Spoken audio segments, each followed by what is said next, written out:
What's up, y'all? It's your girl, the copywriter chick, Tawana Nicole. So I wanted to kind of jump on here and talk about businesses and brands when you're ready to go to the next level when it comes to PR and exposure. I think that there's a 5 checkpoint list that you definitely want to kind of check in. And that's what we're going to talk about today. So let's jump right in, okay, guys? All right, y'all. So your PR checklist when it comes to once you've gotten a great copy on your landing page, on your product, you have a system in place for marketing, online marketing, digital marketing. I don't know if that's ads.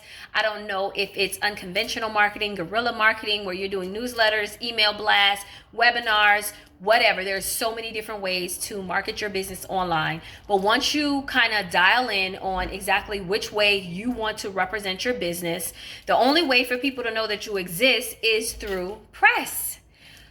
So, and exposure. So once you get to the level of, okay, I'm ready to move to the next level of my career, I would like to expand, my business when it comes to industries and things like that, you hire a PR specialist, a media company, somebody who's going to help you get out there, right? So whenever you're making that decision to find someone, the first thing that you need to make sure that you ask this person. That says the plug. It does. It sure is. The connect. Who does this PR firm have in their pocket? Do they have an online resource that they can get you featured in mighty quickly within 30 days? Do they have access to resources based on your budget when it comes to getting in Times Square? Do they have a relationship with someone that can put your product or your service in front of the people that you are trying to target? Do they have all of those things? Can they get you, if you're an author, can they get your book in a bookstore, a prominent bookstore that has a lot of foot traffic that could eventually allow you to become maybe a author that shows up and does a signing or a feature or whatever? Does that PR person or that PR rep, are they the plug? Are they the connect? That's the first question that you want to ask them. All right, so the next thing after you figure out if they're resourceful, you want to make sure that they have expertise. You don't want somebody that just knows TI and can say, oh, I can't talk to TI for you, girl. I could be your PR person. No, ma'am, Pam. That's not how this works. This is someone that has case studies, samples. They can actually allow you to speak to maybe their top 3 people that they've worked with when it comes to PR and representing them and your process and expectations. You should be able to give those numbers to that person freely. So whenever you are looking for someone as a PR specialist, you need to make sure that you have case studies that back up what you say you can do. That's the second one. Our third one is going to be networking. This is one of my favorites. And let me tell you something. Networking is one of those things, and I'm putting 3 stars by it because it's one of my favorites, because creating new relationships and building new clientele when it comes to PR is vital to the survival of your business. If you have not, or if that PR company has not had a client in 6 months, let alone 2 years, you may not want to deal with them. I'm not sure if it's true or not, but Karen Civil is a very successful PR person, and she was recently in a scandal with some dudes out of New York that basically said, I can't remember the amount of money they paid. It's between the $2 and the $30 and $60,000, but they paid her this, this enormous retainer to kind of get him out there. And when it comes to certain industries, you may be good at getting authors recognition, and you may be good at getting brands recognition, but you may not be good at getting artist recognition because you don't have relationships in that field.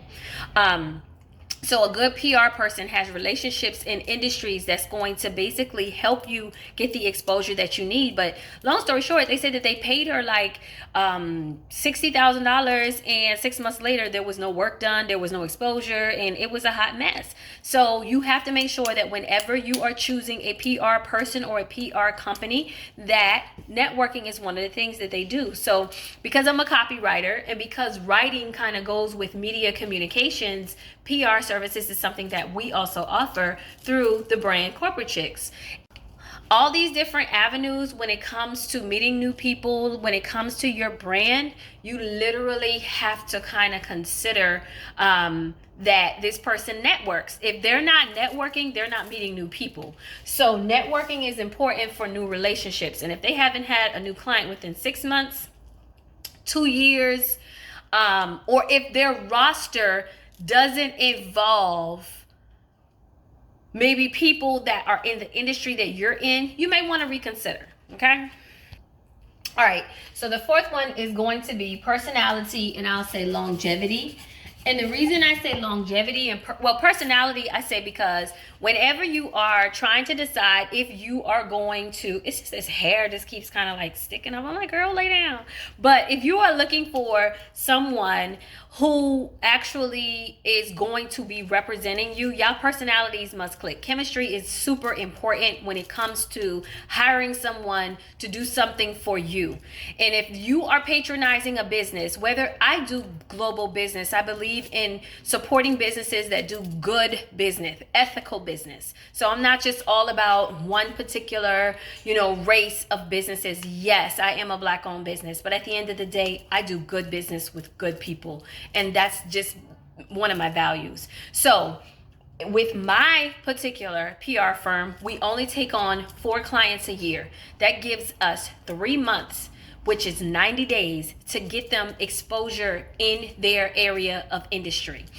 Now, eventually, as my business grows and I scale my business, I will be open to more. But for me right now, I only work with 4 clients a year in that in that industry, because I need enough time to be able to cultivate relationships and to immerse myself in their business so that I can help them. If I don't know anything about them, anything about their business, that takes time. That's going to take at least 3, 4, 5 touches for me to really understand exactly who you are, what you represent, the services, the people that you want to help, how you're going to help them, how I'm going to help you help them. That takes time. So for me, it's 3 days. So you want to make sure that whoever you get with, you're going to be with them. You don't want to hire a PR firm and then you got to start all over after the retainer is over because the relationship was shot because the chemistry wasn't right from the beginning. So you want to make sure whoever you're going to be working with, you're going to be able to talk to them, you're going to have access to them, or you guys are going to set up boundaries when it comes to meetings and structure and expectations.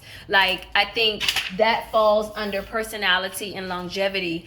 So you want to make sure that you're dealing with the person that you're talking to. You don't want somebody that's just trying to rush and get your money, because that money is supposed to convert into sales. Ultimately, we're salespeople, right? So the last one is value. Okay, last year my word was intention. That was one of my words, intention. This year, value. And the reason I say value is because when you really get down to the core of how people are and who they are, you figure out what their values are very quickly. But if this firm doesn't have, if they don't have added value that could help your business, number one, if no one knows who they are, it's going to be hard for them to kind of get you out there. It's different if, it's differences when it comes to PR people, because some of the big ones and then you don't know some of the big ones. Some of the big ones are really small and they don't want nobody to know who they are because that's their business model. But for the most part, that PR firm should be able to connect you with people that can help your business. They should be able to work in the industry that you are in and find your target market and sell the crap out of all the stuff that you have to offer that target market that you're trying to find. That PR person should also bring you exposure. They shouldn't be nickel and diming you for every single thing. Like, you should be able to get free reports.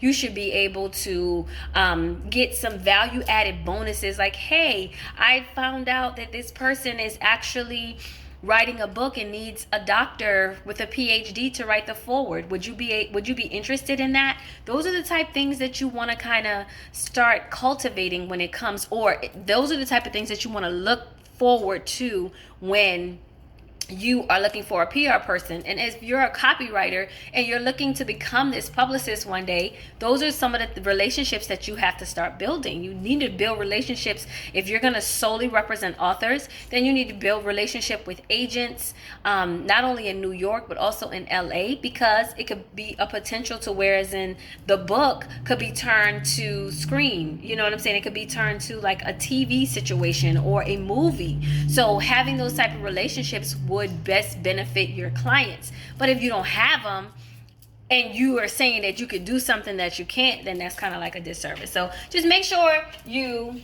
know that the person that you're dealing with is the plug. That's the connection. They have expertise. They have some samples. They have people and references that you can refer to. They are networking, always building new client relationships. Make sure that the personality type of that person will create a longevity type relationship for you and the business that you're serving. You don't want to keep starting over every minute. And you want to make sure that they're not nickel and diming you. You want to make sure that they're adding value. Hope this helps. See you on